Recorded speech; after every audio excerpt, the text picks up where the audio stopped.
인천광역시 부평구에 위치한 한 개인 미용실. 이곳을 운영하는 사장님은 창업한 지 9개월째에 접어들었는데요. 어느 날 난데없이 받게 된 영업금지 가처분 신청. 도대체 이게 무슨 일일까요? 한 걸음에 달려간 한 변호사 사무실. 일단 무슨 이유인지 자세히 알아봐야겠죠? 그러면은 영업량도 하시고 나서 이제 2kg 정도 되는 데다가 새롭게 차리셨고, 그러면은 바로 차리셨나요? 아니요, 제가 몸이 아파서 예. 10개월 정도 쉬었다가 네. 경기도 부천에서 미용실을 운영하던 사장님은 건강상 문제로 권리금 1,000여만 원을 받고 미용실을 매도하게 되는데요. 이후 인근 도시인 인천에 다시 미용실을 차리면서 경업금지 소송에 휘말리게 된 것. 약간 생소한 법률 지식인데 경업금지가 뭔가요? 예, 경업금지란 경쟁업종을 하는 것을 금지하는 것을 말합니다. 그래서 경업금지 소송이란 그런 경업금지 약정을 위배했을 경우에 이제 손해배상 청구를 한다던가 아니면 영업정지 가처분을 하는 것을 경업금지 소송이라고 말을 합니다. 이제 실생활에서 이제 문제가 되는 경업금지는 이제 두 가지로 나눌 수가 있는데요. 방금 찾아오신 의뢰인분 같은 경우에는 이제 영업 양도에 관련돼서 이제 발생되는 경업금지 약정인데, 이거는 상법 41조가 규정하고 있고요. 영업 양도를 했던 그 근처에서 이제 동종 업종을 창업을 하는 경우가 문제가 되는 거고요. 그런데 경업금지 소송의 사례들을 살펴보니 미용실, 한의원, 헬스장, 음식점 등등 우리 생활과 친숙하고 밀접한 공간에서 아주 빈번하게 발생하고 있었는데요.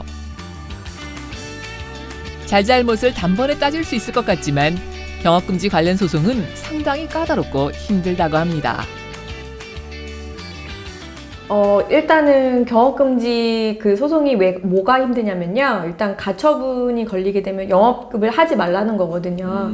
뭔가를 차리기까지는 그냥 단순히 보이는 인테리어 비용이라던가 이런 것뿐만 아니라 뭐 기존 고객들이라던가 막 그런 여러 가지 그런 손해들이 엄청나기 때문에 그 영업금지 가처분이 인용이 되면은 굉장히 정신적 스트레스가 많으시거든요. 또 소송을 거는 쪽 입장에서 보면 내가 이제 기존 고객이 계속 이탈되고 있고 또 근처에서 동종 업종을 또 이렇게 차렸다라는 사실을 보면서도 계속 매일같이 또 이거를 감내해야 되는 그런 상황이 되다 보니까 굉장히 감정적인 싸움이 될 때가 아주 많습니다. 그래서 일반적인 민사소송보다는 좀 더 이제 어려운 부분이 많다고 생각하시면 될 것 같아요. 경쟁이 치열한 자영업이나 소상공인들은 무엇보다 중요한 것이 단골 확보일 텐데요. 새로운 고객 확보가 쉽지 않기 때문에 자신의 근무지 주변에 동종업종을 창업해 분쟁이 생기는 경우들이 의외로 많습니다. 그렇다면 이러한 경업금지 분쟁에 대비할 수 있는 방법이 궁금한데요. 일단은 이제 고용주 입장에서 같이 일하던 이제 근로자가 갑자기 나와서 바로 앞에서 가게를 차린다던가 이러면은 당연히 기존 고객의 이탈도 있을 것이고 그 영업상의 손실도 당연히 발생을 할 것이잖아요. 그래서 경업금지 약정을 잘 체결해 놓는 게 매우 중요합니다. 그래서 기본적으로 근로계약서를 쓸 때 비밀유지 계약서라던가 비밀유지 서약서라는 명목으로 영업비밀을 이제 지킨다라는 내용의 어떤 서약서를 쓰게 하는데요. 그 내용 안에 경업금지 약정을 반드시 넣고 또 거기에 따른 만약에 경업금지 약정을 위배했을 때 얼마의 손해배상금을 지급해라라는 내용으로 위약금 약정도 같이 해두시는 게 매우 필요합니다.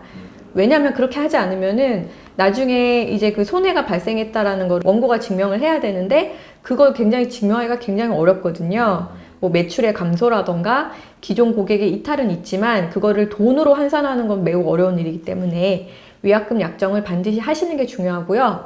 또 그 내용 자체가 직업의 자유나 근로의 자유를 너무 침해하지 않는 내용으로 체결하시는 것도 매우 중요한 요소라고 생각합니다.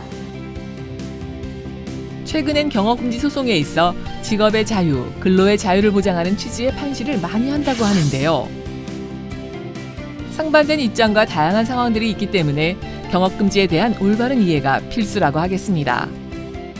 이제 근로자 입장이나 혹은 또 영업 양도를 했는데 그 이후에 경업금지 약정 소송을 당하신 분들 입장에서는 내가 경업금지 약정 했는데도 이거 어떡하지? 이거 뭐 답이 없는 거 아닌가?